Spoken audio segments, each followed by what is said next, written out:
Georgia, and I did 4 years as a director in Utah and Salt Lake County, and now I'm back. My family's here, so it's good to be back. As Charles introduced the land development code, we're looking for the land development code as a whole, so that your regulations and the processes that your developers need to go through are better aligned with the city community, which I think that you all know that you have. We'd like to also be able to introduce a subdivision ordinance, a conservation subdivision ordinance, so that your natural areas are preserved, your cultural resources are recognized, and that it's equitably distributed as far as the costs and the benefits of development. So that's how the approach that we took. And as part of the Land Development Code update, members of the Planning and Zoning Commission are going to make recommendations to this board on the purpose of the regulations and how it's achieving and protecting the valued assets and facilitating the desired change. So collectively, the team that's working on your behalf has over 80 years of experience. And the primary goals of the entire team working on this was to help determine whether the prescribed regulations were in compliance with industry best standards, to check whether the topic was clearly formulated so that it could be easily streamlined, and to decide if a suitable approach had been taken to address development issues. So as we move forward in providing articles, your city engineer had a chance to review and to provide edits and comments. Who? Your city engineer. Jason Shepler. Jason. Mid-hour. Now. Mid-hour. Oh, okay. So, yes, so it's been peer reviewed as far as the professionals who are serving Crescent City, as far as our internal review, which includes landscape architects, engineers, and planners, to make sure that those industry standards, statutes are being followed, and that it's easy to interpret. So the team began by performing an assessment on the current land development code to identify some of those deficiencies. There is some deficiencies. There might be some ordinances that were adopted and codes weren't codified, like the historic preservation. Those were missing. We're going to introduce a conservation subdivision ordinance as well. So the review focused on the code suitability to satisfy some development objectives as you look at your downtown, your overlay, some of your economic development initiatives.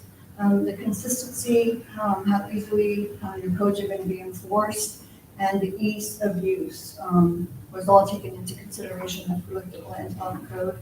And the scope also included developing potential solutions relevant to the code update, such as the downtown code, downtown historic district overlay, and its performance standards that go along with it, and to propose again a conservation subdivision ordinance that would be up for your consideration. So this is a breakdown of when it goes to this is hard to see, so I'll forward a copy. When it goes, when each article goes to the planning commission, and then following when it will go to the city commission with edits, and he peer reviews that. So if you have questions on that.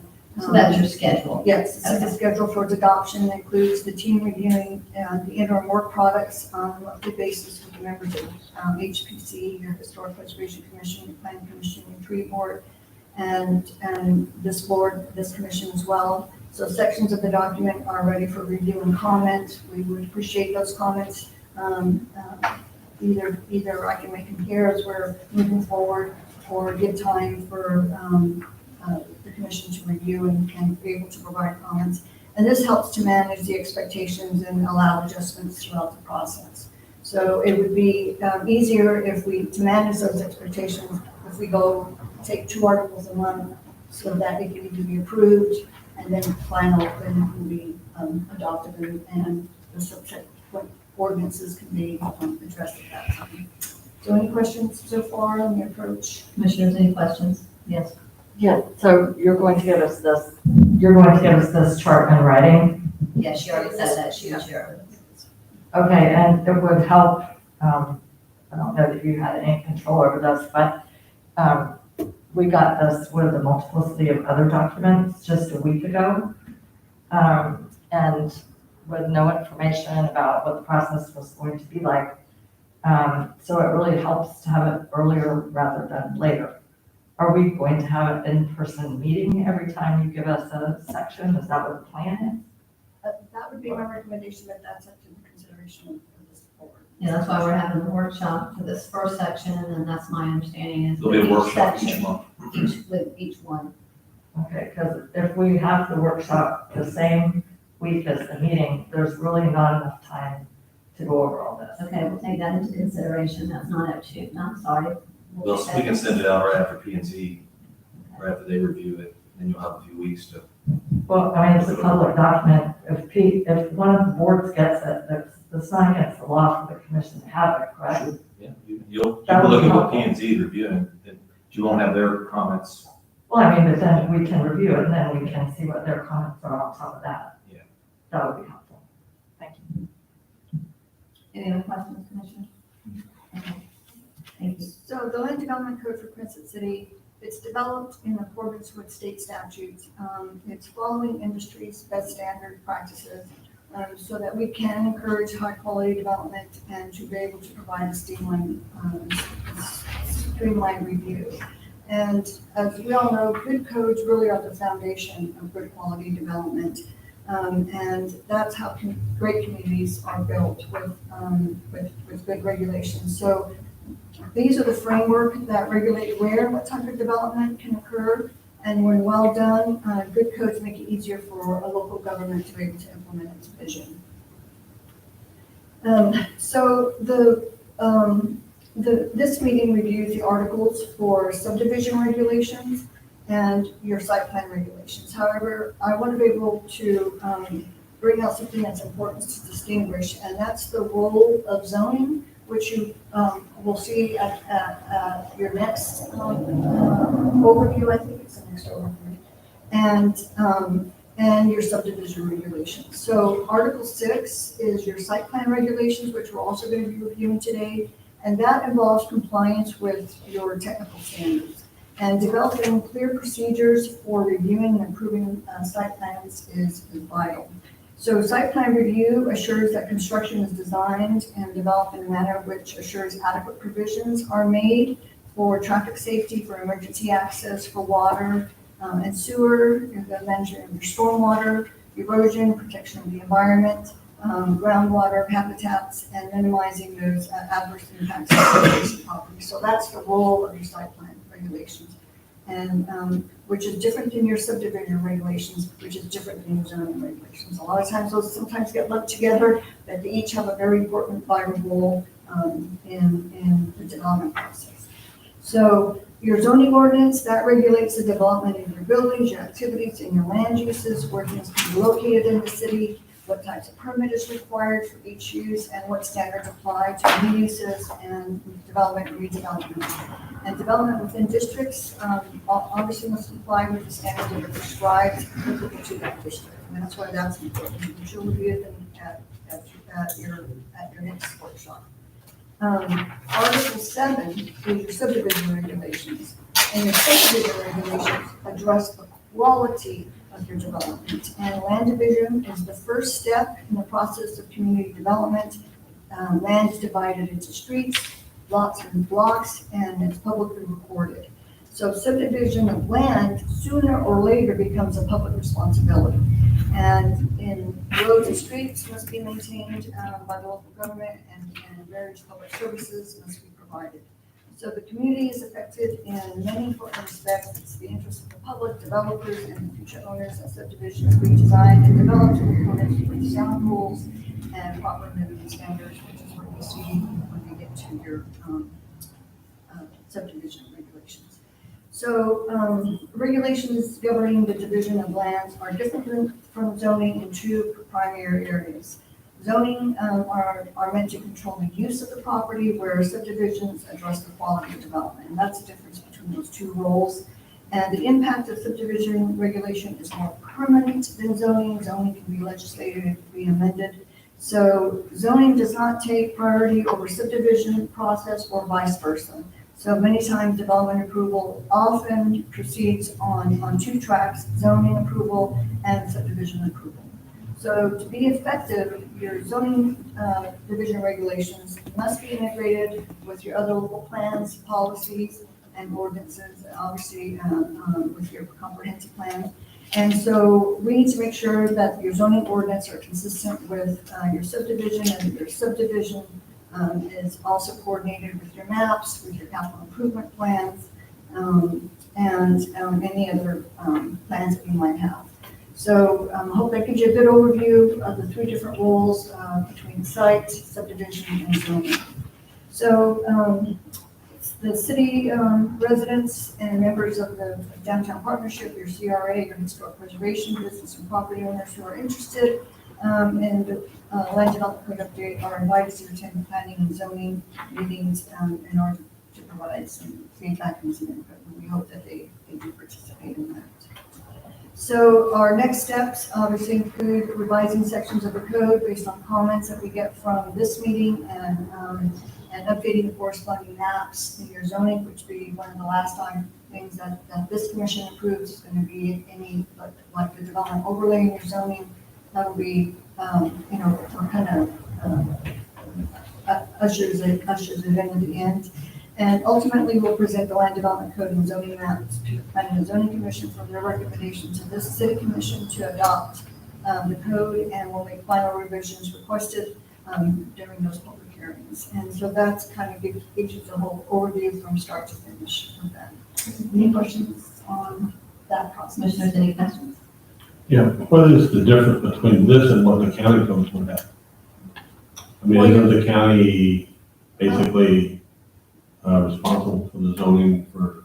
No, you have local zoning, your land use authority lies in your planning and zoning commission, and they have land use authority for that.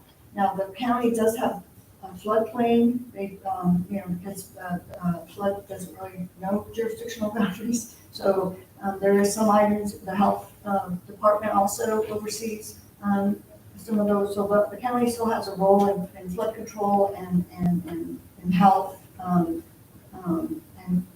septic tanks, things like that. I guess that's what I was getting at, was the county has their rules, so this would be in addition to the rules that county already has for the city? No, sir. We would be aligning if somebody wants to put in a septic tank and comes in with a site plan, then the health department would come in and inspect it and permit it. No, we have our own zoning, Yes, our own land use, our own development rules. yeah, as a city that's incorporated, you have say what happens within Crescent City.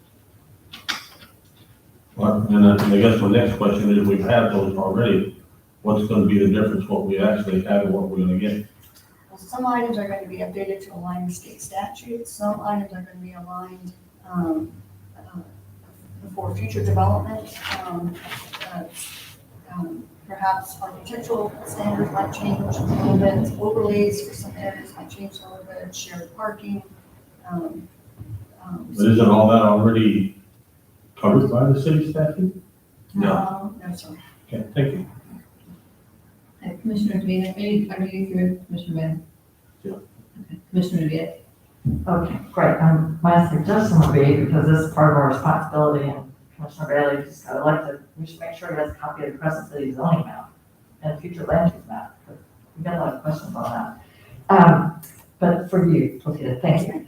I'm not sure I understand exactly why we would be rezoning as part of this process. Did I hear you say that right?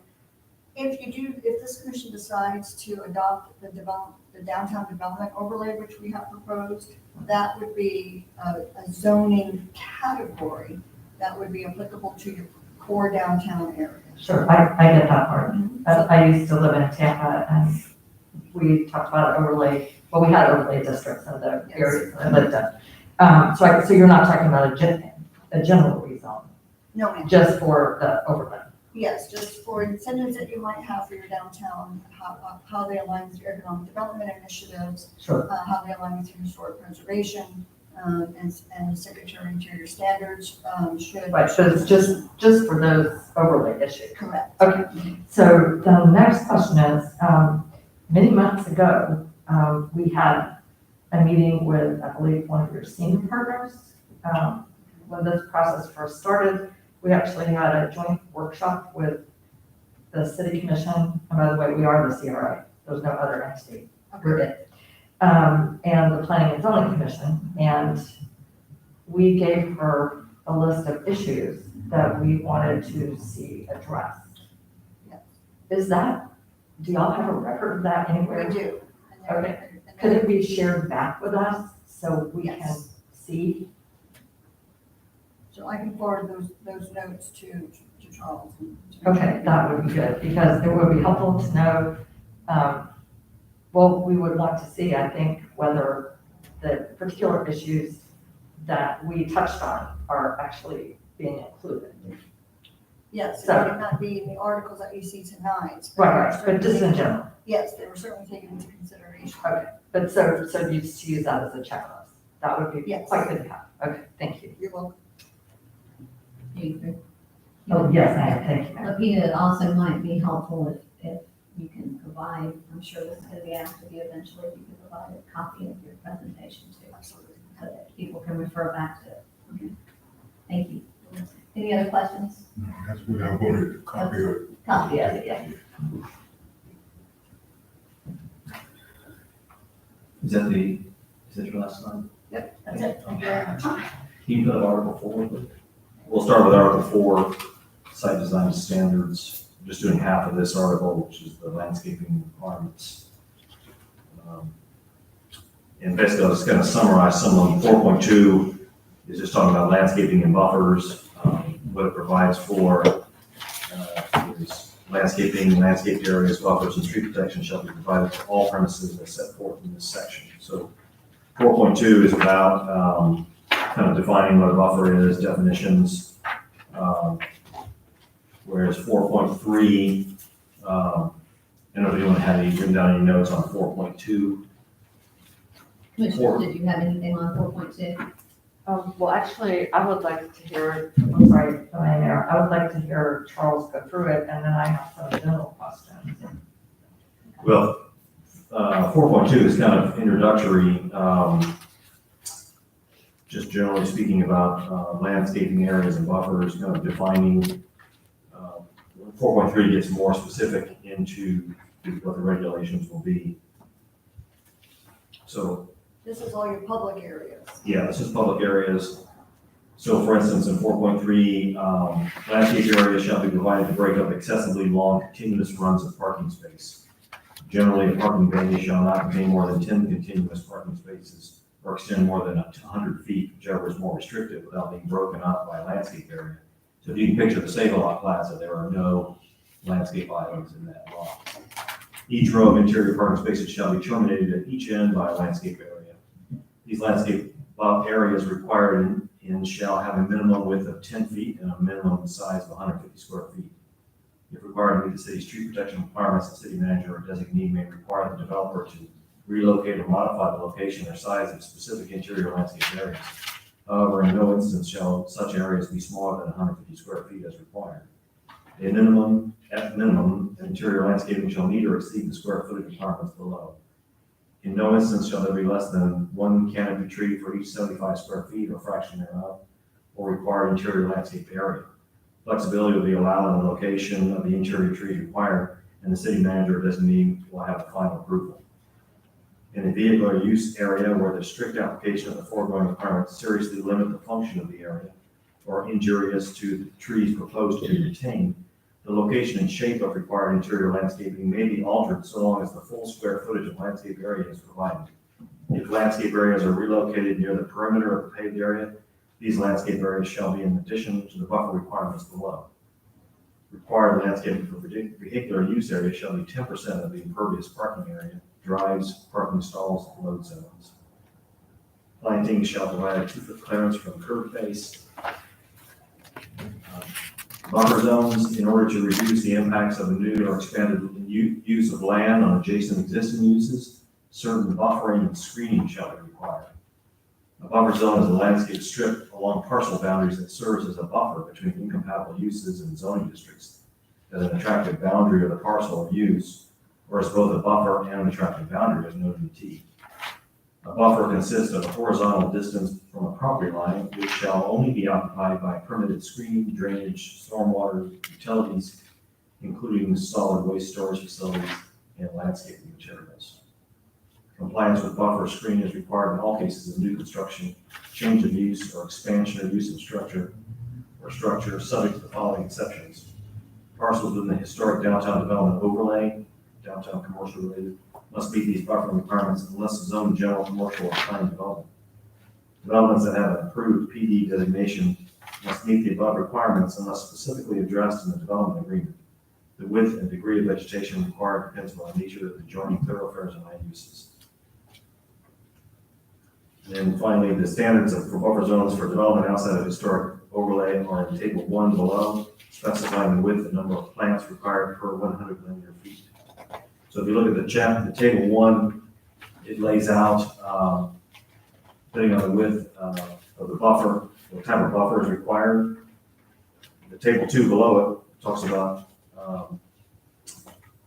the different types of development, single family, multifamily, commercial, institutional, and then what type of buffer A, B, C, or D would be required for that type of development. Okay. You have some questions, Commissioner DeVito?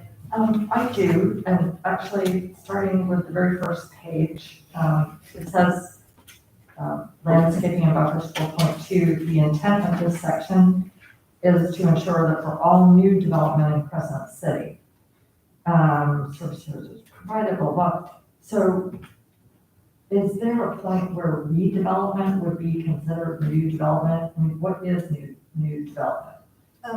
Well, redevelopment will be in your historic district, most likely, or in No. redevelopment. Well, for example, I'll give you an example. On Highway 17, Yes.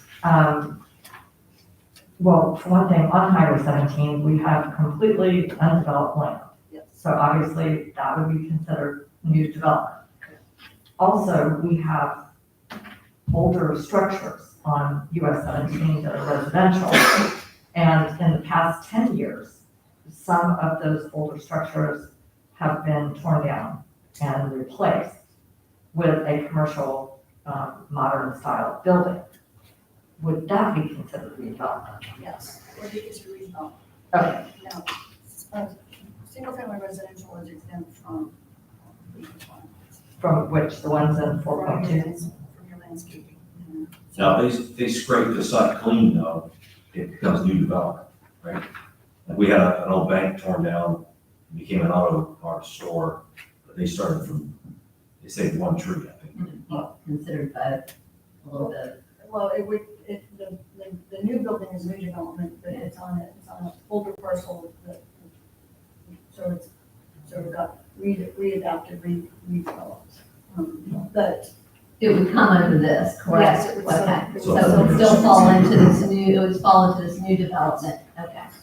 I think, is that your question, more Commissioner DeVito? Absolutely, whether, Okay. in other words, would new development doesn't just have to be, green. green space. And then, also, a couple other questions, because this is very technical and it's hard to visualize. Two things on that. How do these landscaping and buffer standards compare to what we have now? Have none. Well, I think we do. Well, I mean, maybe not for the parking lots, but the auto zone is an example. I think there were specific landscaping requirements for the auto zone. they were minimum. Okay. We would call that black. Okay. We would, that would not be minimum standards as. Okay, so what we have, so this would be more, there would be more shrubbery and more Yes. green. You would be more in line with your designation of the Tree Canopy USA. You would be more in line with take into consideration erosion, impervious surface, runoff, all those things that need to be taken into consideration when you have landscaping and buffers. They're not just serving an aesthetic purpose, they have serves another purpose. Oh, absolutely. You're Some that are intrinsic, and you can't see, like air quality. right. You're talking to a former member of the tree board who's There you go. still very interested and active in trees. Well, and another thing, can you, this type of code in particular, can you think of a town that has a code that is similar to this that we could look to, or is that not helpful? I would look, Fernandina Beach, if you're familiar with Fernandina Beach, they have, they take into consideration with landscaping buffers, and really, it's the public realm that Right. we're looking at. So any public Sure. realm where you see shade and you can't really see, well, and parts of New Smyrna Beach, not all of it, but parts of New Smyrna Beach where, they have good signage and landscaping requirements at the same time. You don't see big, long, tall things, you see monuments, and lots of landscape. So that helps with runoff, that helps with erosion, all the things. And then a word that you said, you mentioned impervious parking areas. Are there any provisions in here for requiring pervious pavement anywhere? We don't have yet, we haven't yet created architectural standards, but, and we have, and the section that follows this, is being, so we're auditing it so that we can do a graphic Okay. that would be able to demonstrate, what that means. And so if we were going to have pervious pavement, where that would be best placed. It's not for every area, but if there's an area that's open and it's green space and can absorb water, which is what it should do, not have runoff, then we hope to propose that. Okay. But wouldn't that, sorry, Commissioner Beaver, That's okay. that would fall in line also though with water management district and pervious and impervious oftentimes too, wouldn't it? You have to kind of comply with some of their requirements If for, they have a requirement for that, we would follow it. I'm not Okay. really sure if St. John Water Management District has that regulation. We can I send think it. sometimes close when we're close to the water, Yes, depending on the absolutely. activity, depending on the activity. So, go ahead, Commissioner No, DeVito. what I was gonna say is, from what I've seen, the water management district don't deal very much in the issue of pervious pavement. I think that's more cities. I know St. Petersburg does. We have some here on our multi-use trail, that was put in, I don't know how much they differ. We have some on our multi-use trail, which is Main Street and Prospect Street mainly. And that was put in the area of large oak trees to allow more water to sink in through the roots. That was that particular purpose. But, we're on a big slope. Yes. And so things like that, we would want to consider public works, the maintenance, what Right. would be, Things grow. yes. So those details, we like a graphic to be able to look and see what that would look like, and then the engineers and the folks who actually have to design to it, what's the impact to public works? So you have different people commenting so that we understand the ease, the overhead of maintenance that might come into Sure. play. So these are all the very boring things that we do behind the scenes. But the pervious pavement would be in a different section than what we're looking at. Okay, thank you. Thank you, Meg. St. John's does weigh in, when Freeman was looking at their expansion. We were looking at their ratio of pervious to impervious, and St. John's had to determine whether they would have to put a pond on the site or not. So they do.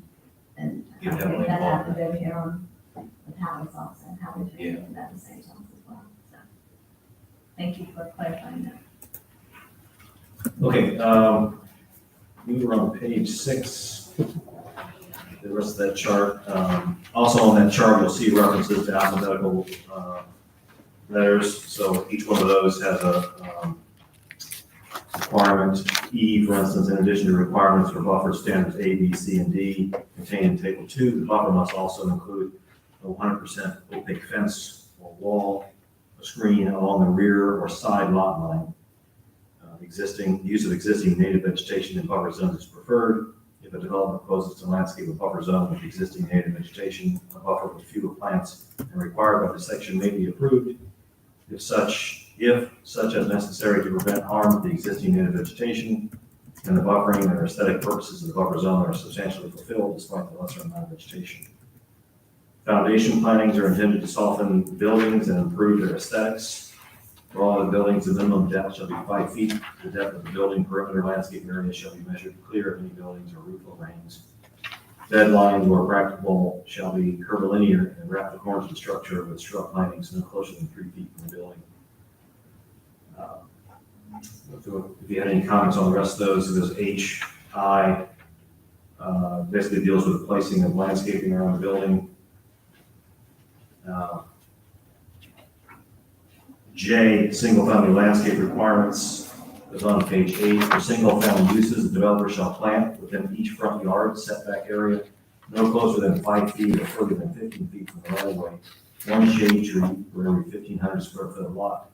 Except where property on one side of the right-of-way is not owned by the developer, the tree shall be planted alternately on either side of the street. Existing trees and native species, that's the sentence range there. Trees planted pursuant to this section shall be selected from the approved list of canopied understory trees contained in Table 3. So Table 3 there has the list. If you have other trees you're interested in adding to that, someone on the tree board did ask about fruit trees, if we would allow, and you see it does say citrus is approved in here. She was asking about, Florida varieties of peaches and other things, so that's something you may want to consider. But, the fruit tree issue, it's my understanding, those don't really contribute to the canopy. I mean, as far as. These are understory canopy and native trees. So it does include understory, which would be the Florida peach and some apple varieties.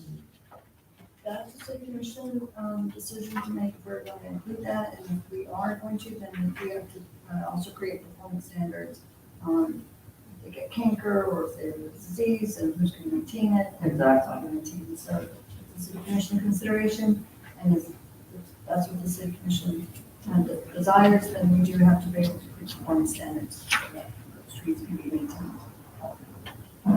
Now, with that, you just, even if they've met this requirement with shade and understory of a different variety and they they decide to plant a fruit tree, it's still we're still going to have to establish that. If it's in the public realm. If it's in the public, okay, I have one question about the list. yes. Just, where does the list come from? The list comes from the University of Florida's native, I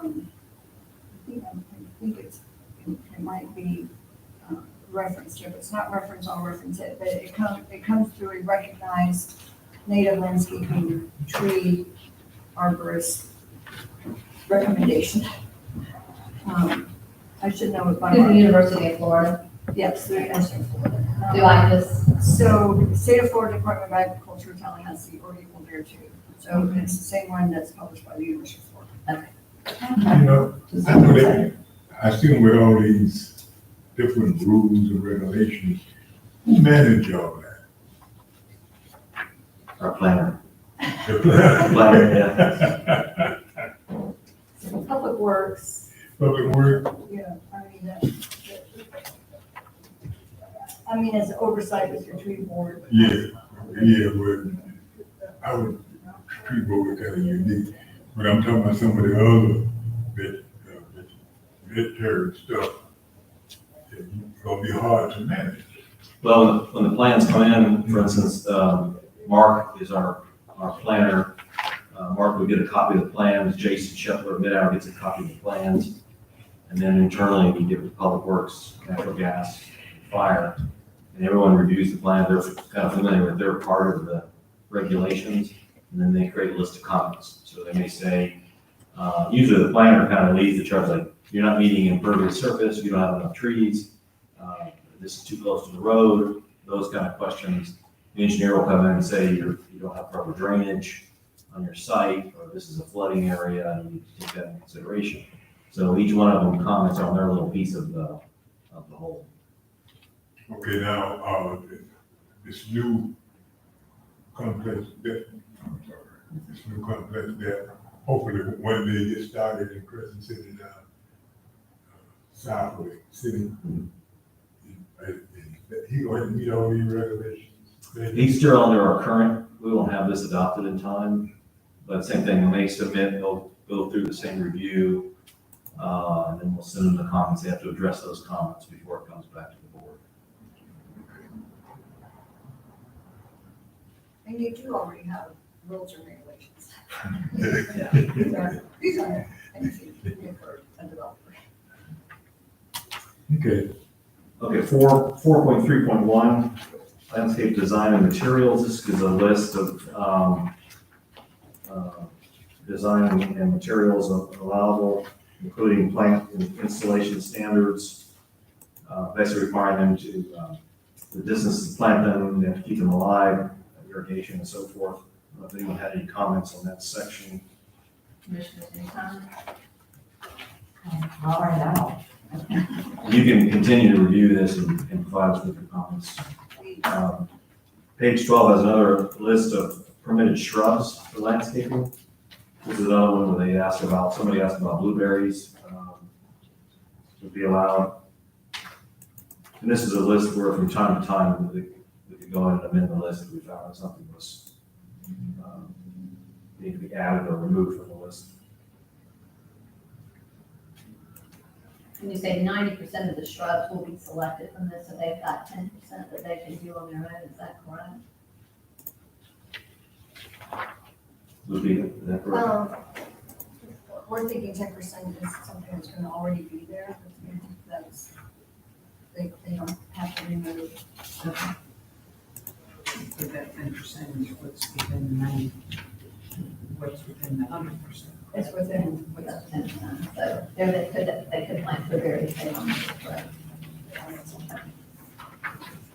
well, it's up to the commission. Okay.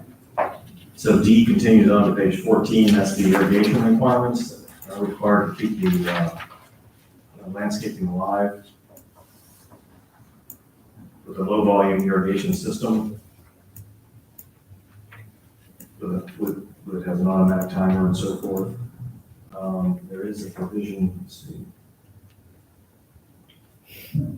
Well, not everybody is required to have irrigation, are they? Low volume irrigation, if it's in the public realm and or new development until it's established. So if it's xeriscape, a lot of times people don't think it needs water in order to get established. Your cultivated landscape areas are watered with the underground irrigation system to provide 100% coverage. And the applicable areas are, it also has, like Charles just said, under B, you have an automatic timer and controller, and low trajectory, and then high water demand on separate, will have to be on a separate zone. But they do have to be operated by an irrigation controller, capable of irrigating high farming areas in different schedule zones. So When you say the public realm, you're talking about commercial property with parking lots and Yes. public, so not people's yards. I'm not saying you have to irrigate your yard. Residential would be required to put in an irrigation system. Correct.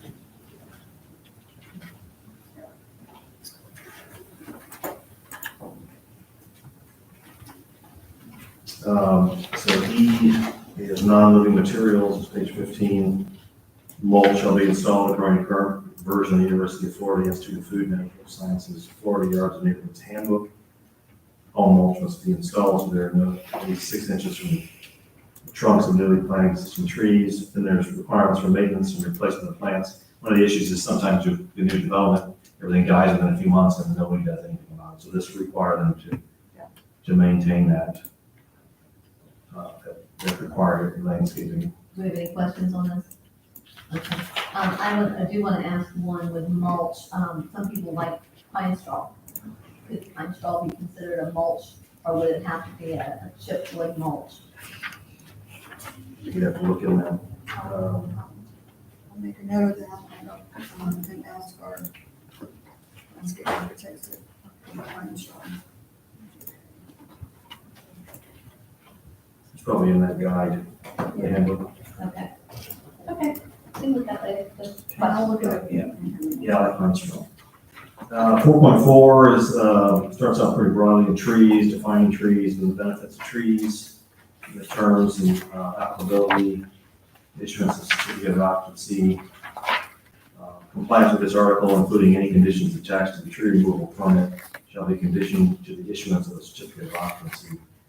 So in other words, it kind of gives us the leverage to make sure that we comply with our rules, we won't issue the CO. Then 4.4.3, tree removal and change of grade permit requirement. So this talks about both land clearing and significant changes to the topography, leveling and grading land. Except as provided in section 4.5 of this section, it is hereby unlawful for any person to cut down, move, remove, or destroy through damaging or to authorize or cause the same of any protected trees or replacement trees, or change or modify the grade of any land in accordance with the provisions of this section without obtaining one or more of the following. For unsubdivided land, a tree removal permit or an approved site plan with an associated approved building permit or approved preliminary plat as applicable is required. For subdivided land, an approved site plan with an associated approved building permit is required. The phasing of proposed development must be shown on appropriate landscaping plan. No clearing of areas outside the first phase shall be permitted without replanting land or required plants in the landscape plan and timetable to commence construction. Seeding or sod is required to be installed on all lots at the time of completion of the construction or installation.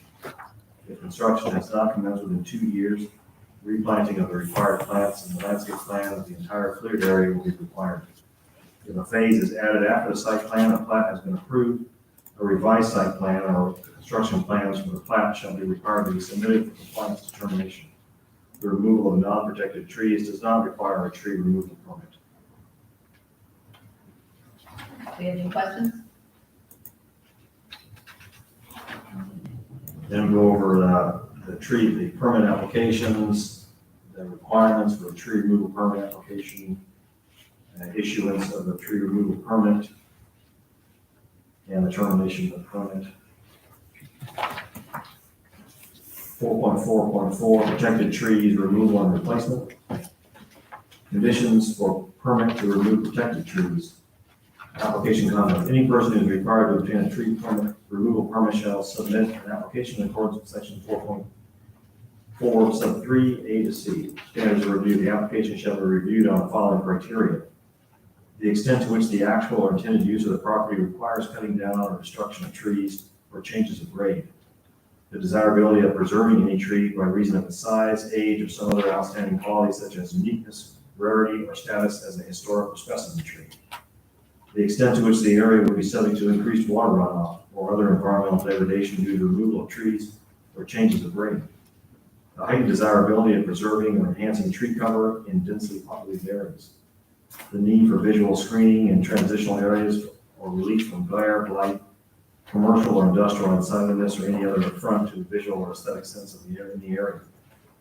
The effect that changes in the natural existing grade will have on the trees to be protected and preserved. The effect that changes in the natural existing grade will have on the drainage and its impact on adjoining properties. The health of existing trees on site, and the extent to which existing tree coverage provides connections to adjacent open space, wildlife habitat, and natural vegetative areas. Replacement of removed trees. Trees removed pursuant to subsection A above shall be replaced at the expense of the developer. Replacement trees shall be taken from the approved list contained in the document entitled List of Permitted Shrubs and Trees for Landscaping and Tree Protection. Replacement of protected trees shall be based on 1/3 of the total DBH of the trunk which is the diameter of breast height, removed that measures 6 inches or greater DBH. DBH shall be measured at 4.5 feet above the ground. Single trees may be replaced with 2 or more trees, provided the minimum replacement requirements are met. In no case shall replacement stock be less than 8 feet in height, have a DBH of less than 2 inches, or a caliber of less than 3 inches. If replacement trees are relocated to the landscape buffer, the replacement stock must meet the DBH requirements of the specific buffer.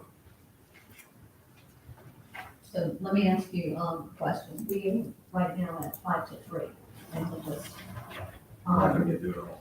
we're not gonna get, yeah, we're not gonna get through it all. So, Sure, we're gonna leave highlights.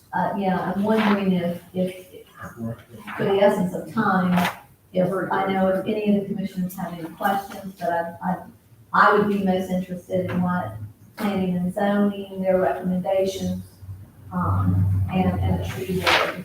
So maybe if So we do have one decision point for the city commission to recommend here, and that is under, Okay, yeah, we can jump to that. 5. This is going to be right in the section that we're reading, but it's, protected tree removal and replacement, so it's 4.4.4. Page 20. 25, and it's on page 20. And so, if space is not available for planting and replacement trees on site, after demonstrating to the city that it's not practical, then it's up to the city commission if that developer can make a monetary contribution to the tree replacement reserve account, which currently does not exist. And so it would have to be implemented. Sure, if you're in agreement with that, we would create a tree account, basically, where they couldn't meet the requirements on site, they could pay us money, we put it in an account, we put trees in the parks or somewhere. I like it. I like it. Tree bank. Like a tree bank. A tree bank. Is this a recommendation from the tree board, or is this your recommendation? Well, this was our recommendation. It did go to the tree board. And they agreed. Yeah, so I think it's great. and it's specifically to purchase and maintain trees on city property or on public rights of ways. The city commission may determine to enhance tree cover in the city business setting. Okay. So that would be something. Commissioner, do we have any comments on this? What page is that? That's on 20. That's on page 20. And it's, you're gonna see, it's supposed to be highlighted, it is highlighted, but it's just shaded a little bit. The yellow didn't come up. Is that the only decision point? That's our decision. Okay, do we have any comments on this, or I have no questions? problem with that. I have a question on page 22, 23. Okay, but nothing regarding the tree replacement, we're all in agreement with the tree replacement, correct? I mean, I want to, quite frankly, just between me and the rest of y'all, this is quite a bit of material for us to say, yes, we've had this for a week, we've kind of glanced over it, and this is going to be our code coming for the next 20 years. It'll be September before you actually. Yes, so adopt we've it, got you've plenty of a lot time to digest, we're not approving anything, this is just the first, this is just a few of the chapters, we have plenty of time to go to public hearings. This is your first look. So we can always have another workshop on it if we feel that, after we've gone through it, before we even take it to commission meeting, we can have a final workshop and we can do a day if we need to kind of go through it like this. But this is just the first introduction, correct? Yes. Am I correct? So you're gonna have ample time to go through it. Okay, because I just want to make sure I'm not ready. I certainly think it's a wonderful product overall, but there's a lot of detail. My one question, and I can actually. Before you start that, I'll later, yes. I want to make sure that, so that Lapita has this, we're all in agreement that the tree replacement reserve account is something that we should go ahead and keep in here at this time, correct, Lapita? You need some direction on that. Yes, if it is something that the city commission thinks that they're going to lean towards and approve, then we can start setting the standards On that. Okay. Is everyone in agreement with that? Okay. Yeah. Okay. Commissioner DeVito, you have a question? Sure, just about, I noticed there's a change in the historic tree protection standard on pages, starts on page 22, goes on to page 23, I guess it's, I don't know what section that's part of at this point. So it does something good. Right now, our heritage trees that get protected have to be quite large, either 30 inches in diameter or 7 feet in circumference. and, at chest height or whatever that DBH means. Yes. So, this will protect a broader range of trees because we're going far down in size. And I know that's the new standard, because if you only protect the very largest trees, then you don't provide for future canopy, right? But it only protects 4 specific, species. And for example, pine trees are not protected. Is there a particular reason for that? Does this come from a particular It place? does come from, the tree canopy USA, recommendation. I'm not sure if pine trees make the cut or not, but if that's something that the commission would like to consider, or other additional trees, we can certainly add it to, our protected trees. Right, and I don't, there were some, from a prior tree board, there were some recommendations about other trees that should be protected, but, yeah, I think we have, if you drive around town, we have some magnificent old growth, pine trees, particularly longleaf pines.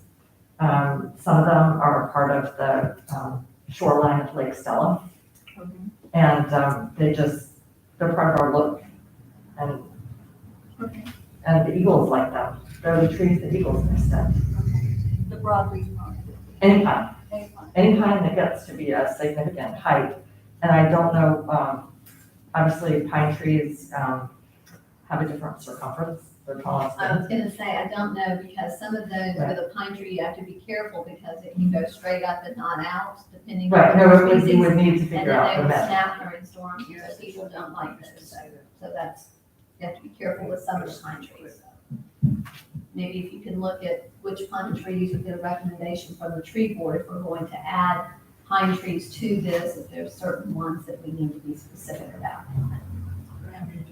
Cause you know, I'm scared of it, because some of those pine trees are paper, designed for paper wood. Well, I'm not talking about paper mill pine trees. I'm talking about some, I think we have some very sturdy pine trees. Yeah, that's a different names. Yeah, I don't know what they grow at the paper mill, but you know, they jam them in close together and they never let them get very big. They sure will. Right. Anyway, so just a thought, I think we might want to look around and see what other trees we have that are significant. So I'll hop through just the highlights. Page 24 has a nuisance tree list. If we want to add anything to that. It does have golden rain tree, which surprised me. I think those are beautiful trees. Over you put them down, they'll be right back next year. Yeah. Seriously. Yeah, it does not have, it does have camphor on it, okay. And then we have, minimum tree coverage, goes over, if you've got any comments in the weeks, months to come, we go through this. Protection of trees during developmental activities is covered. There's some requirements on tree survival. Obviously, we require trees to be put in, we want them to survive. Inspection violations, enforcement in the fields is covered, as is tree abuse on commercial and multifamily residential properties.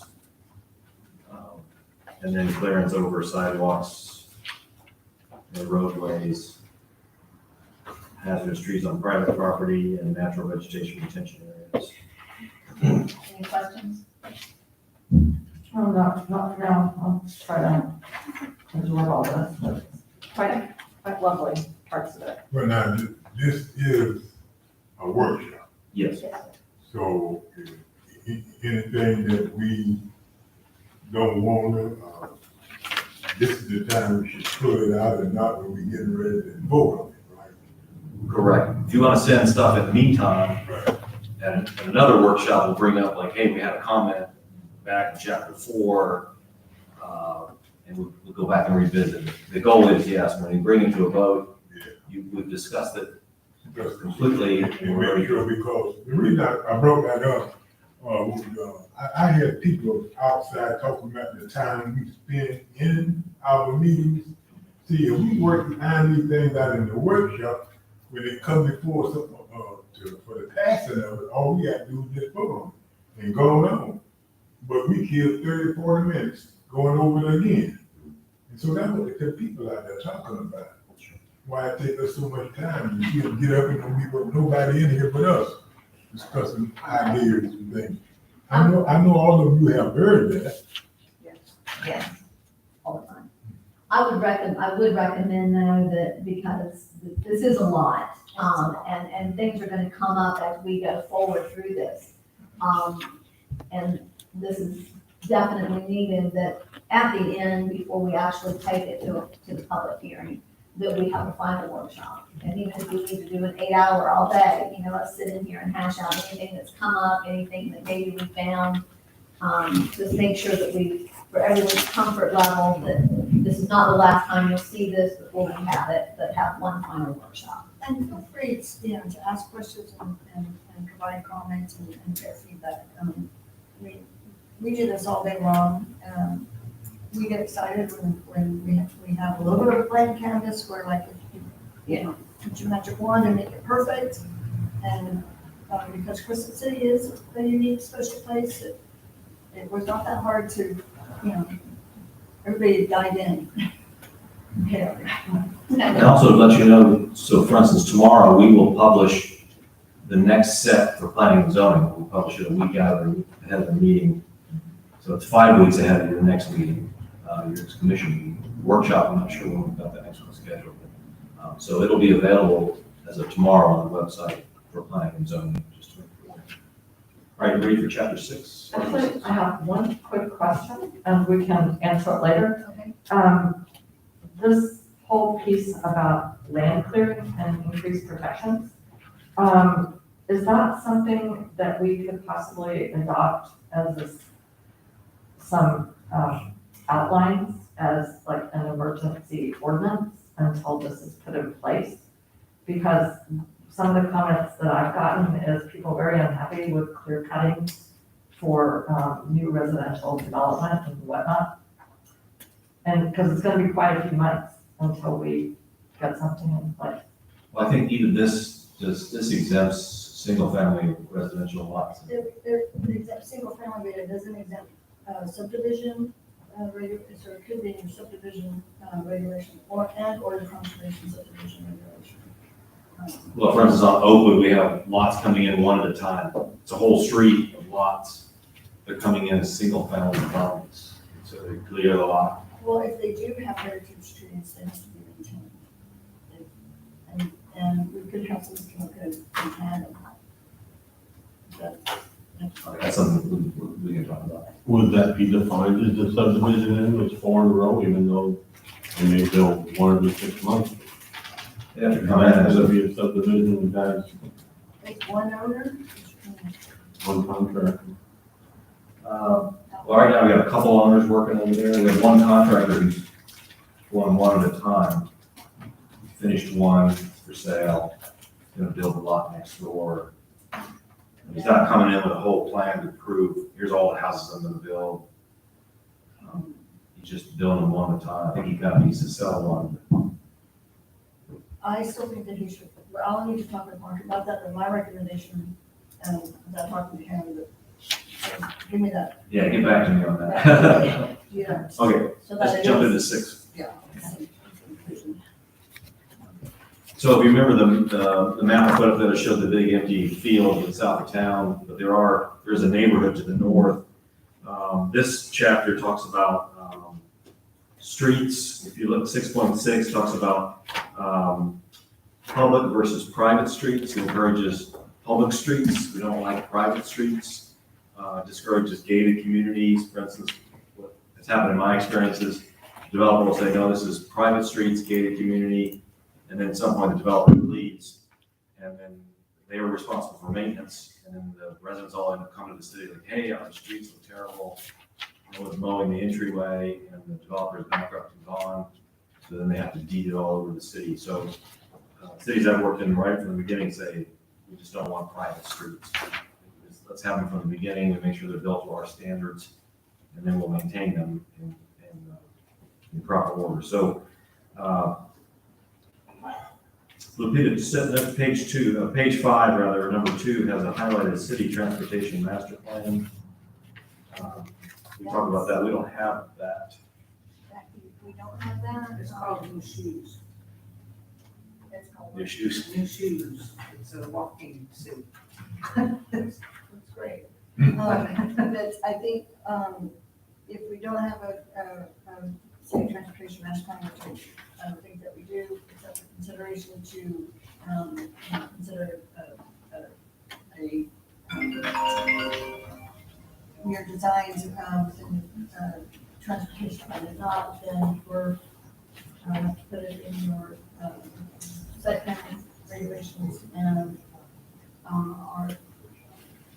and the rest of Article 4, which has not been reviewed yet. So we'll have to figure out how to reference that properly. Yes, Before we and finish. decide if one could be in the work plan for the city. So this one talks about the developer shall dedicate rights of way and install improvements for proposed streets. It's on the developer's responsibility. 3 is gated community, gated developments would discourage gated developments. Adjacent properties.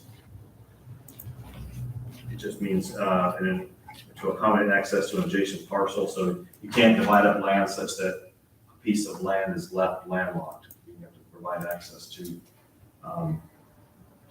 all a neighboring parcel as an example. So you don't create dead ends. I'm sorry? So you don't create dead ends. Yes, exactly.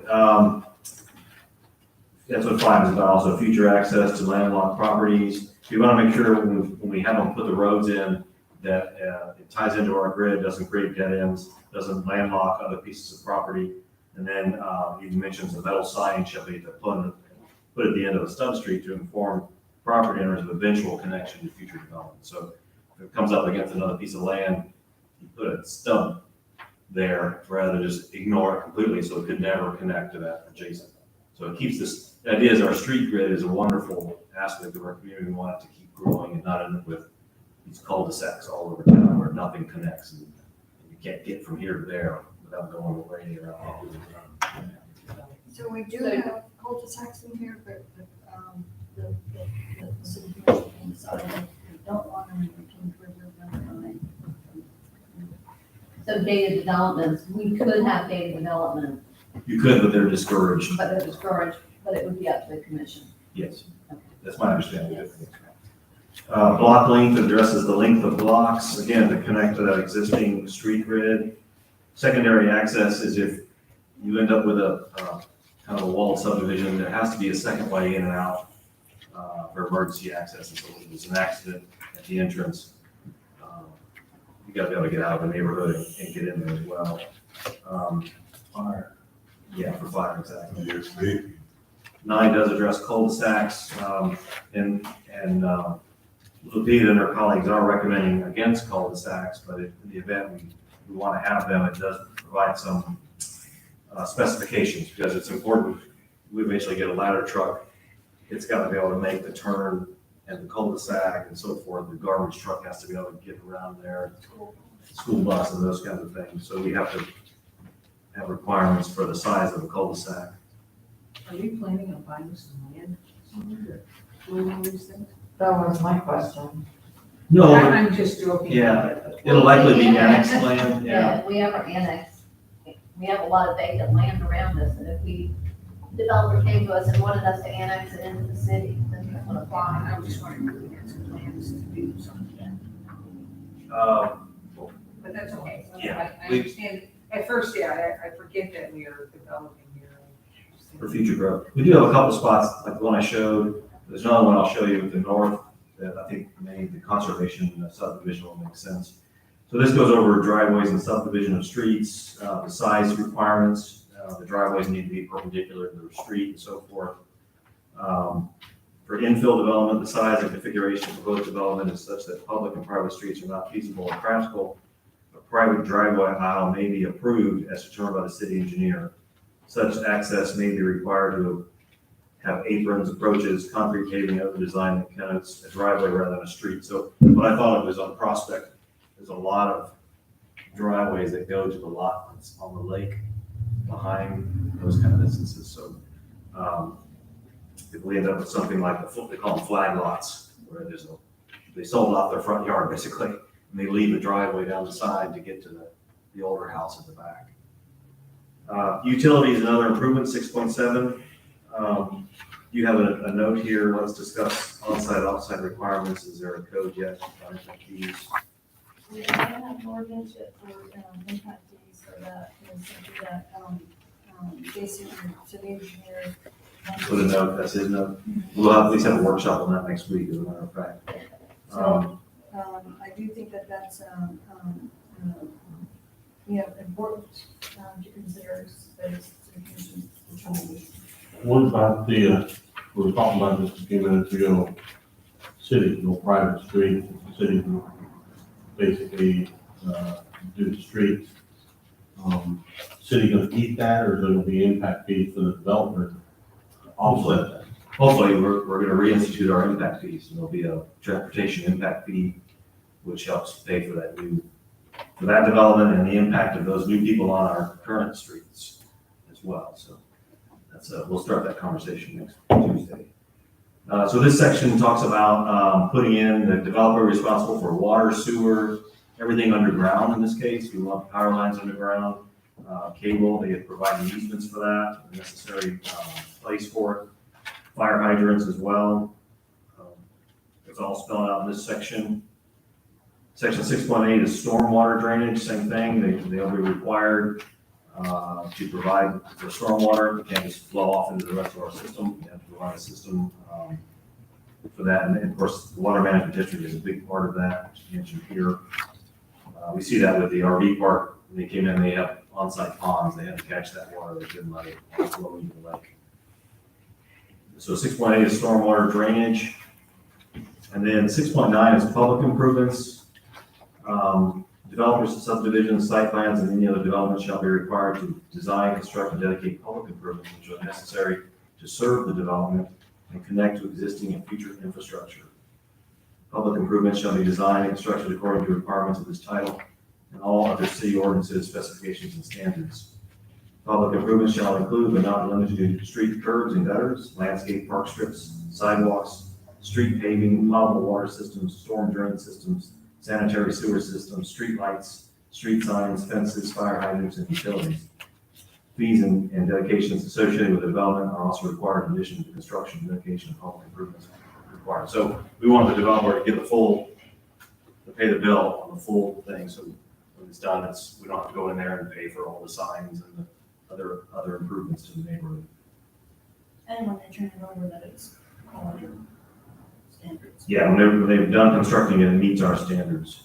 So why is 6.10 highlighted? I did that just, as a way to tell. New section. Commission, Okay, you know, so this is where the site plan review starts? yes, this is, and so if we read this, this is all of the really technical things, for what's required on the site plan. What's going to be required when the developer comes in, what your technical review committee is going to review, your fire marshal, your building official, your public works, and meeting the submission for your site plan application. And that's it for 6, I think. So that was highlighted just so that the purpose of a good site plan submittal and what's going to be required. And we do have, just can't go on and on and on. Your technical review committee has to respond to your developer within a certain amount of time so that it's streamlined and time is running on both sides. And so you have a 14-day turnaround time so that means that everyone working together with the developer for that. Right, the 14-day turnaround time. For us, for staff to get our comments back to them, Yes. once they send it to us, then they need to respond timely. So that Make sure there's- no one's left. And this will tie in with, like, right now with our current county planning and zoning. Like this with him having to give the approval if it's more than 10% in addition, okay? So when the site plan comes in, it So gets they'll have to go through that, okay? distributed to your technical review committee, which is, I don't know if they have a name, but that's your fire marshal, public works director, Charles, and your engineer. Everybody looking at it together. And that's what they're doing currently, that Charles at the south end, it's their final site plan. Correct, they submitted to us Initial once one, for yeah. final, we had a whole bunch of comments, they got it back, they've been working on it since, now they're about to resubmit. We'll give them another set with it. We don't currently have a timeline, but we try to get them back. Yeah. So Article 7, really start like on page 14, the rest of the stuff's preliminary and definitions. And, talks about setting up subdivision of land, subdividing land, minor subdivision, lot splits, and subdivision approval, re-subdivision. So it outlines how we can subdivide land. And this is something that we brought us to state statute. Just brought it up to state statute. This does. So that other gentleman would have not have gone through the plat process. This one Is where it was, yeah. So a lot of times people want to split up land, and when we look at it, we realize you'll create 2 lots that are smaller than we allow. So this provides for that, where they know when you're gonna divide your land, we have minimum lot sizes and so forth, the requirements to meet. Article 7.4.1 on page 17, talks about the suitability of land subject to flooding, improper or inadequate drainage or erosion, if developed as proposed, any land being unsuitable for development due to steep slopes, unsuitable soils, subsurface conditions, or other undesirable properties should not be subjected to development as a lot within a subdivision for any uses that shall and may create and continue such certain conditions or increases danger to health, safety, life, or property. So it just talks about, this section talks about basically the quality of the land they're gonna build on. 7.5.1 I think this is new for us, isn't it a concept plat? Yes. The purpose of the concept plat review is to provide a developer with an economical way to work with planning staff and elected officials in reaching a general agreement as to the nature of the proposed land subdivision project, its impact on the community, and its conformance with codes, ordinances, plans, and policies. The concept plat review, the developer will not need detailed architectural and engineering drawings. So it saves them some money. They'll come in and spend a lot of money on plans and then end up getting rejected, like this doesn't fit the community. So this is something new for us. I think it's a great idea. It's a good time to identify heritage trees, it's something you normally would as a developer. Yeah. Before they spend a lot of money, we get a chance to talk to them. I know Mount Dora right now is going through, I don't know if you've seen that, where we have the developer commission, and it looks like they've already spent a lot of money on that, so this would prohibit that. I mean, this would stop Yes, that from having to happen. yes, Uh-huh. this creates a Friendly friendlier developer. atmosphere to talk about expectations. And so after all that is done up front, then the process is streamlined, saves time and money and administration. Then you can determine whether or not he wants to invest here or not, just based on if the And- project will work, if it's economically feasible. So then they would move on to page 22, which is the preliminary plat. The purpose of the preliminary plat is to provide a review of proposed subdivision at an intermediate point between the concept plat and the full set of construction plans. So again, this is another step to try to help shape the development before they've spent and done all the plans. So this section just outlines the specifications, a lot of technical requirements and the preliminary plat. Review process is outlined there. It's just how we step them through the process. And then on page 28 is purpose of construction plans, is to provide all the detailed engineering information necessary to build the proposed subdivision in accordance with the approved preliminary plat and all other development codes and ordinances of the city. So this is just the next step to keep moving through, spending more money, obviously, but they've got some assurance that they're moving in the right direction. So this section through page 33 is that process. And then the final plat, which is what we're waiting for on our RV part we talked about. The purpose is to present an accurate depiction of the layout of subdivision that has been constructed so that it can be properly recorded and then used as a permanent reference for the sale of the property included in the subdivision. So we approved the final plat, they build it, and then we have a record of what was built.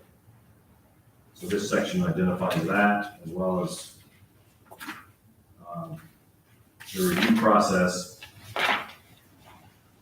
is spelled out all the way to page,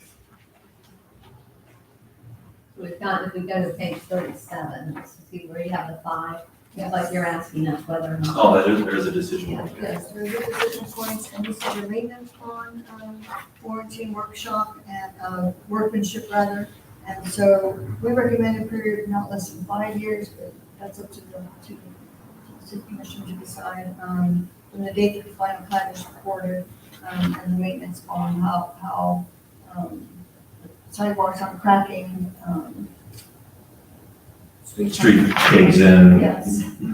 potholes, and we realize they built junk or something, we've got this recommended 5 years of a maintenance bond, where we could, fix it on there, they'd be responsible for fixing it.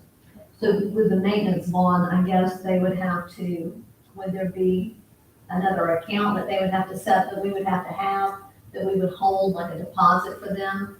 Or, I mean, because you could have a developer that's no longer in business. Yes, either the surety. A surety bond, Okay, okay, could hold the bank, hold it. okay, so somebody could hold it in there, okay. The question is, are you guys good with 5 years? I have a question about that, 5 years. So what is the new standard? The industry standard is 5 years. And is there anybody who has a longer, timeframe? I'm not sure. Okay. What kind of money per year would you think would be satisfactory to put in this insurance? You're gonna do 5 years. There's a calculation worksheet that gets filled out that will tell. Where is that located? Sorry. I mean, in this plan, is there a calculated thing with this? That would be part of the ordinance when it gets adopted, so I can maybe send you an example of one. Well, they go for the bond, they get that, right? They have to work that out, part of the bond application for the bond. But, and Mayor, could I just make one comment about this? I think this is a wonderful idea, and I also would recommend that Crescent City ever has enough money to pay for a public project. That I don't understand why more cities that build facilities don't require bonds, because, there's a lot of flawed construction. It's just amazing, and then you get stuck with it and you have no recourse. So, great idea, thank you. Well, the cities I've been with, where they build a rec center or whatever, they usually have a performance bond. A lot of them don't. Projects. Yeah. Okay, Are we taking into consideration 5 years now? yeah, it sounds like that 5 was, years. that was good. I think 5 years is fair. So up to 45. This is just general administration. And when we talk about fees in this, it always talks about they're just established periodically by the city commission. We don't specify fees. But you can see here, we outline enforcement and variances.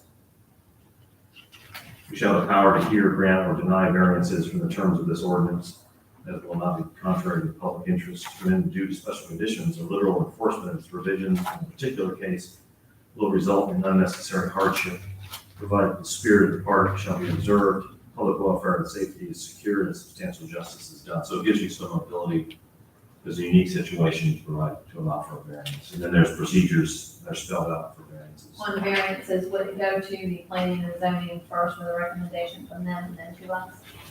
It goes directly to the city commission. It would go directly first to the city commission.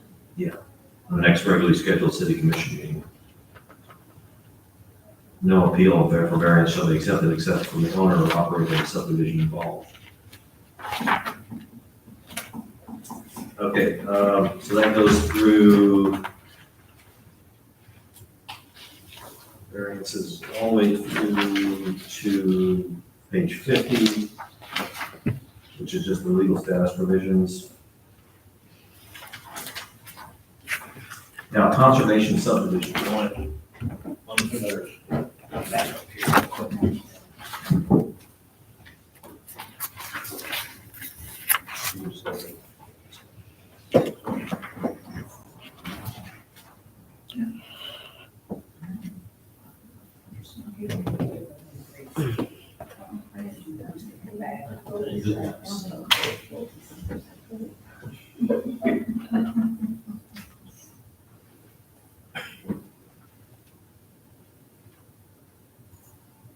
This goes past the colors.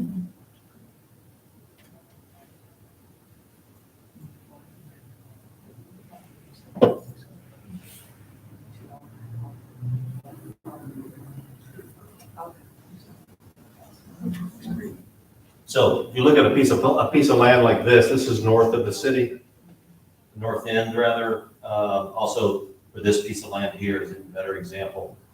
What they're introducing to us, and you can pass on it, or we can adopt it as a conservation subdivision where we can say, you can still get your 100 houses or whatever, but we'll allow you to make them much more dense over here in this corner if you'll save all this forest and wetlands over here. So they can still, make the numbers work, build the houses they want, and we get to save a forest or a waterfront, or maybe they've got a lot of wetlands, and so they're saying, look, we got a lot of wetlands, but we still want to get the number of houses. So that's what this is. Am I correct? This what we've got to go through now allows for, it's called a conservation subdivision.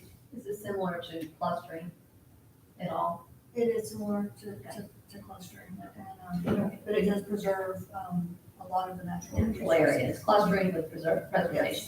Okay. And that natural area, of course, is open to the public to enjoy, or is that just a?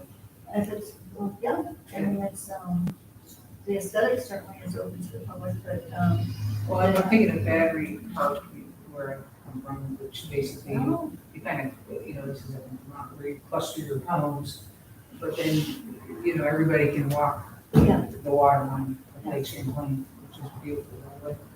Okay, that was my curiosity. Commissioner DeVito? Yes, okay, so you've pointed to 2 existing parcels on Lake Crescent. So what are these parcels zoned now? Are they zoned for what density? I don't know, it was just to give an example of a wooded lot where you may want to save some of the natural Yeah, he's just showing this as an example. That We may not be have the site, but as an example, I think they may come in for a zoning change, like, hey, we want to build there. And we may say to them, well, we've got this conservation subdivision where we'd like you to save part of it, but we're willing to give you. Okay, but it really, to me, the fundamental issue is, aside from whether we annex property is, do we have in the city limits, I would like to know property that is eligible for this. I don't have the future land use map in front of me. Well, we've I got don't 17 know. acres right down here on this north end of town that would probably be I think eligible that's for this. something like that. I think this is the 17 acres. Okay, it would be somewhat helpful, I guess we can look at the future land use map and see what the When do differences you are. wait until somebody buys it and comes up with an idea for the piece of property, or do you have somebody that is looking at that right now? Not that I know of. There's another piece over on Lake Stella that's part of the county, part of the city. Just as a generic example, I want to show you a visual Okay. of why we would want to do that, just to give you an idea. Yeah, because, and we can't really wait till it comes up. This is why we're trying to pre-plan and not react to it, so that if it does come up, or we annex, somebody wants us to annex a portion, and we're like, well, that's got such a beautiful, I think it's a great idea. yeah, so it's there. and it doesn't actually change the density. No. The density can remain the same. It changes, the physical built environment Right. with the same density. It might not be, 50 feet apart or 100 feet, whatever your lot size is. So the density doesn't change, the physical attributes of the built environment change. You get that sometimes with no lot lines, where they'll have just the houses. Zero lot line. That's what I meant, Yeah. zero lot lines, where they have that, they've kind of, in order to save some area. So this lays out the purpose to provide permits flexibility of design in order to promote environmentally sensitive or efficient uses of the land. Looks like there's a decision point here. Crescent City should review and add, this is one of Jason's comments on page 52.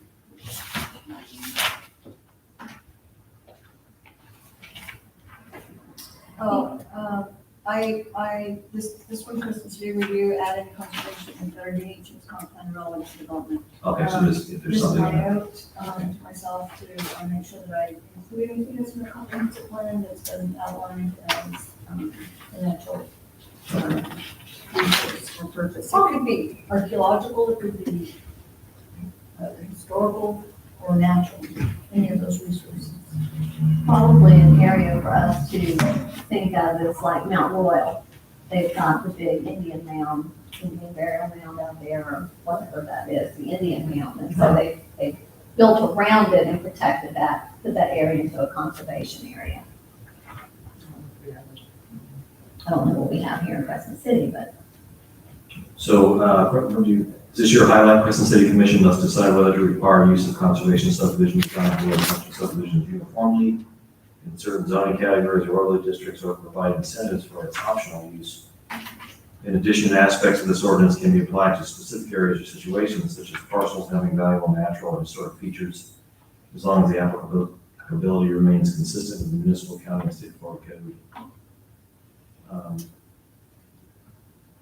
So this is highlighted, because if we go forward with this, the city commission will include incentives of any kind, whether it's a density bonus for, workforce housing, also known as affordable housing, or any other incentives that you may want the city commission to consider. If they don't want to consider any, you just don't consider it.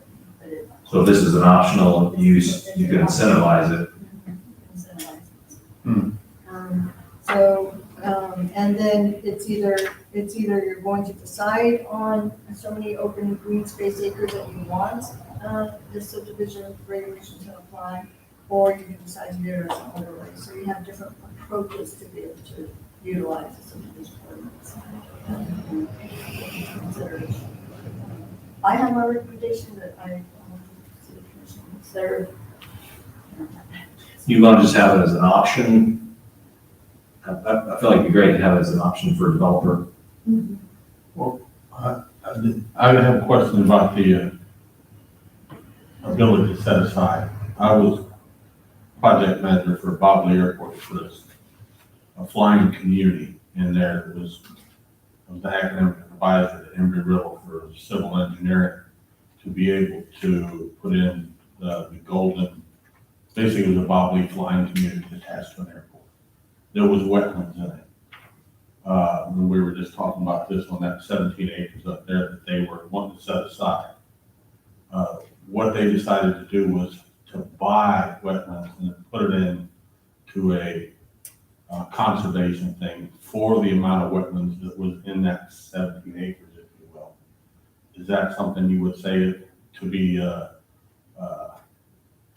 an option where if they took the entire 17 acres, they bought 7.5 acres over here that was wetlands and it can never be touched ever again with the conservatory? Like a mitigation bank? yeah. That's how they like kind of got it. mitigation bank right there. And that would be working with the St. John's, water And management DEP. district, and the quality of the wetlands. But those are the kinds of incentives that could be considered. It could be. Yes, absolutely. So there's, whatever's gonna fit the need of Crescent City for an incentive.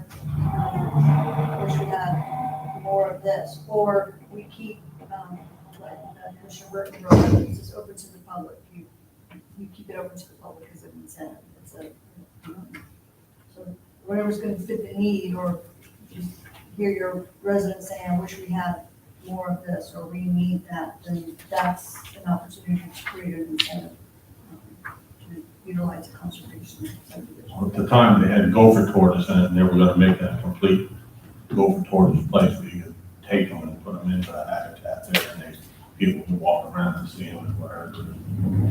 That was kind of what I was gonna do with it. And, or, you don't have to, provide it as an option, you can just adopt it, here's the subdivision regulation, that must apply to this area because it has enough resources and features that we'd like to be able to keep as part of that difference. This kind of gives us the either or, right?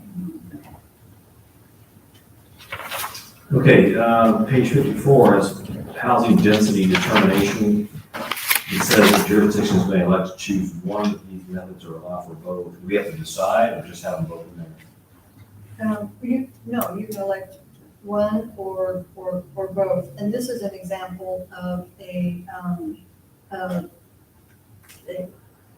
how to apply your subdivision regulations. So it's calculation method versus yield plan, is that what I'm looking at? Yeah. So that's how to determine the density. There is density bonus provisions, may be approved for proposed development of a conservation subdivision based on the maximum number of lots as determined, subject to a maximum of 15%. Is that a decision point there? That's a decision point. So what does that 50% describe that for me? So when you compute your bonuses, the number of dwelling units is rounded down, and then your number of bonus units allowed under the density bonus is based on the maximum number of lots. And so you take the maximum number of lots and you apply your up to 50%. It's 15% more, Yes. so we need to figure out that, we're good with that number. Would it be, could you do it broad this way, or? Okay, Okay, Ron. This was created, this ordinance was originally put together and crafted with the help of Dan Sloan, who was the attorney for Congress for New Urbanism and for the LEAD program when it first began. And we were in coastal Georgia during the 2009, during the recession. We had a lot of time to create ordinances in order to protect the coast while there wasn't this big numbers of development. So with the help of that, and there was a reason it was award winning is because if you can duplicate that and it's replicable, you can replicate it in other cities. And so it's been replicated, used, and 50% at the time we had thought was a lot, but we were anticipating what other people already knew, had a finger on the pulse on the housing crunch, because at the time we didn't see the housing crunch. We saw a bunch of vacant lands that were just left by developers with. So, the Institute, Lincoln Institute, what's that called, the Land Institute, they have their finger on the pulse that we would be in shortage in 10, 15 years. So that's where that industry standard number came from. okay, so it is an industry standard? Yes. Okay. Mayor, aren't we like 3 minutes from? Yeah, we are, I was just about to, but she was gonna allow her to finish and say, let's wrap, we need to wrap it up, Karen. Clerk, giving us the eye. That's fine. That's probably a good stopping point right there. We'll come back to density bonus. Do we have any questions, Commissioner? Why do we have Lopina here? Thank you, this is Lauren. I know, an undertaking. Mayor, I just want to thank you Peter very much, but is it possible to get any kind of mic at that table? Because I'm having a little trouble hearing her at times. I was thinking of that too. I don't know if we own them. Any kind of mics? We have a lavalier or a handheld? Thought about that later. I don't know if we have one of the love leaders, but, I mean, Commissioner DeVito's mic doesn't even belong to us, so All right. that Well, belongs, I mean, yeah. if we're gonna have somebody explaining a lot of things from that table. I can see somehow about- Figure something out. I thought it was just me, because I was really No. struggling. I apologize. You should- No, it's not your fault. We have a podium with a mic, but we don't have a mic for the person who sits at the table. Anyway, that's not your worry. You don't mumble or anything like that. It's just the word.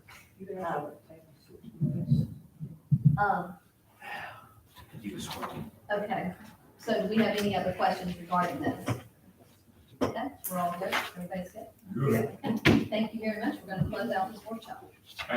We have 15 minutes, and then we'll take a potty break. Zoom. I think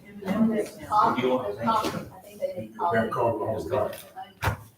I got paper towels, if anybody wants any. You know what, Mary? You sure? And then, Yeah.